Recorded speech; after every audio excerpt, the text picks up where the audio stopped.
Welcome to JoBlo Horror Video's Best Foreign Horror, where we take a look at significant horror titles from all over the world.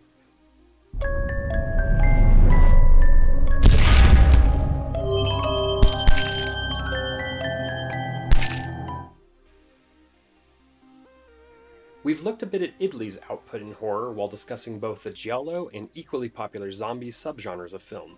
But today we are taking a trip east to discuss a Japan horror classic from the late 90s that would help create the insanely popular J-horror boom that took America by storm.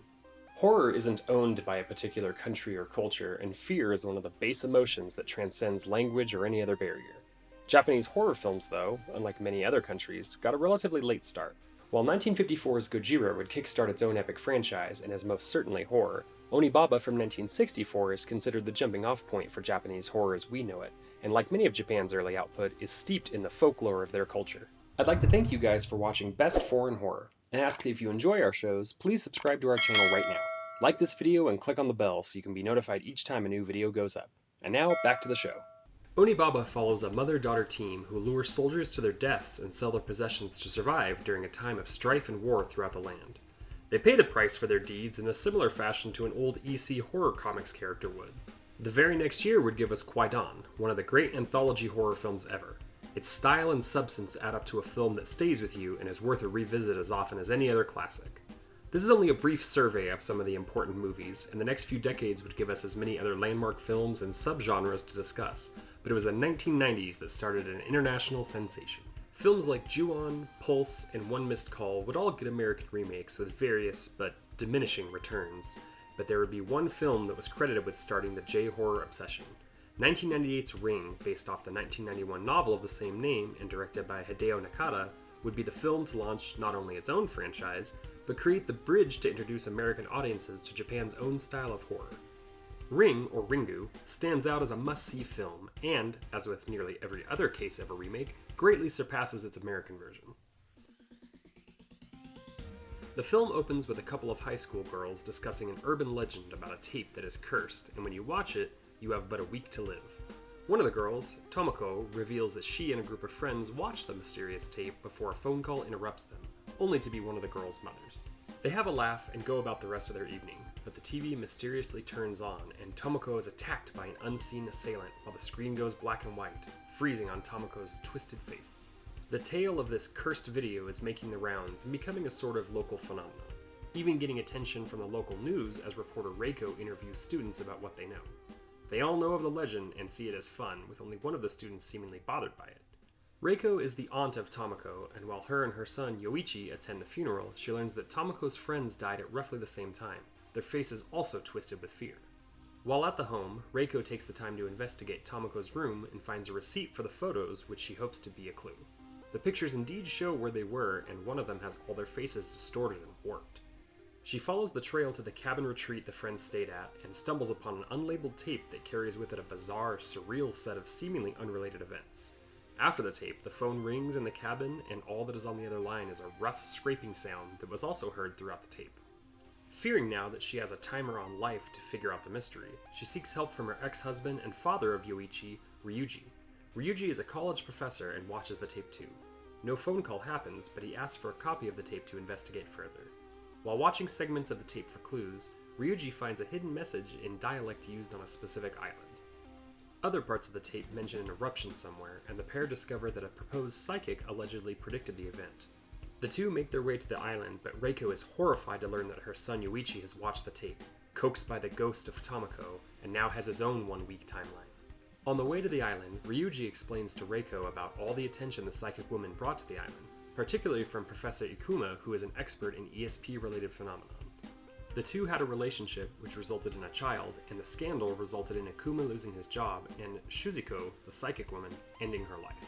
They confront the professor on the island, and he refutes the existence of a child until Ryuji has visions of the beginning of the scandal and sees the child murder a reporter with an intense psychic power. Reiko joins the conversation, only to be transported to the vision, and Sadako, the previously mentioned child, running up to her and imprinting from the vision into the real world, leaving dark finger marks on Reiko's arm. Through either guilt or a last-minute sense of compassion, Ikuma offers to take the pair via boat during a typhoon to the house where he lived. Reiko and Ryuji are hit with another vision, this time showing Akuma attack and throw Sadako into a well, the very same well seen in the cursed video, and they seek its resting place under a building. Racing against the clock with now only hours until Reiko's week is up, the two desperately search the bottom of the well for Sadako's remains. Ryuji sees what the video didn't show, that Sadako was still alive when put into the well and attempted to climb and claw her way out. An exhausted Reiko switches places with Ryuji and ends up in the now nearly empty well where she finally finds the remains of Sadako. First, she fears attack, but then realizes that validation may be in fact what Sadako needs to be freed. Sadako's menacing hair splits apart to reveal a somehow somber skeleton which Reiko embraces. The body is collected and the mystery is solved. The movie, however, has 10 minutes left and must deal with some unfinished business. Ryuji makes it home and is startled by the TV turning on by itself. He is frozen in terror as the videotape plays an extended shot of the well, this time with Sadako climbing out and coming straight for him. He attempts to flee, but Sadako comes through the television set, and Ryuji falls to the same fate as any others that have watched the cursed tape. Reiko gets the news and attempts to figure out what she did different to avoid the same death, and a reflection shows her the tape and the copy. The movie ends with Reiko driving down a highway as the new rules of the curse play out. To survive, you must copy the tape and show someone else within 1 week. Ring is certainly a slow burn, but it all works. It tells a compelling story that is well acted with multi-dimensional characters and a lived-in setting and world. The cursed tape itself is a highlight. Everything in its short, surreal runtime is unnerving. The visuals, background music, and eerie sound effects make it stick with you long after the movie is over. The idea of a cursed videotape as a product of its time, with the late 90s being the end of the VHS era, and couldn't really be replicated today. The tragic villain Sadako, much like the shark from Jaws, is used sparingly, and the film benefits from it. From her brief glimpses in video form to her reflections and even kills before you know it's her doing it, Sadako goes a long way in building dread for the protagonist. We learn that a lot of what happened to her, including her abilities, are not really her fault. But we also don't get the happy ending you would expect. Even after being laid to rest properly, a vengeful spirit is a vengeful spirit.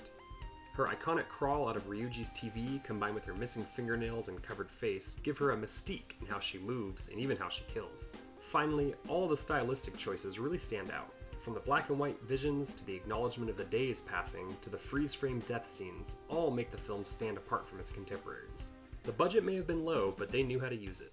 The warped photographs and the body of Sadako splitting to reveal a green slime oozing out of its skeletal sockets do a lot to add just a bit of supernatural to an otherwise grounded film. The writer, Hiroshi Takahashi, would go on to pen the remainder of the original Ring trilogy, as well as 6 episodes of a Ju-On prequel TV series in 2020.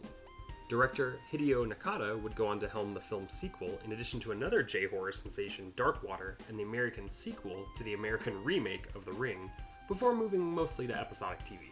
He did, however, come back with a Ring tale for the YouTube generation with 2019's Sadako.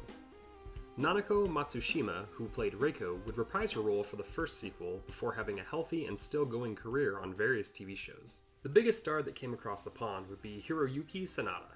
Sanada, who had one hell of a career prior to Ring, would break out for American audiences in the Tom Cruise vehicle Last Samurai, before moving on to genre gems Sunshine, Speed Racer, and Life. He's currently filming the upcoming John Wick 4 and shows no signs of slowing down. Ring is certainly one of the top 3 Japanese horror films to recommend to someone looking to explore films from that country. It's just over 90 minutes with an easy-to-follow story and avoids some of the more extreme elements of films that would follow it. It made a decent amount of money, but its biggest legacy will forever be the main film that got the J-horror boom started. It's had its own set of sequels, and was remade in America that also received good reviews, but would open the door for nearly every big Japanese horror movie of the time to be remade by a Hollywood studio. I would highly recommend you seek out the originals, as they are universally better than their remakes. Gore Verbinski's The Ring is fine, but Ring has earned its place among the pantheon of best foreign horror. Apologies for almost certainly butchering many names throughout this show. Where were you when you first saw The Ring? Did you see the remake or the original first? What other J-horror movies would you like to see us cover? Let us know in the comments. Thanks for watching our show. If you like what you see, please subscribe to our JoBlo Horror Videos channel. Tell your friends who like this sort of content and turn on the bell to receive notifications for all our latest videos. We're an independent company and we appreciate all your support.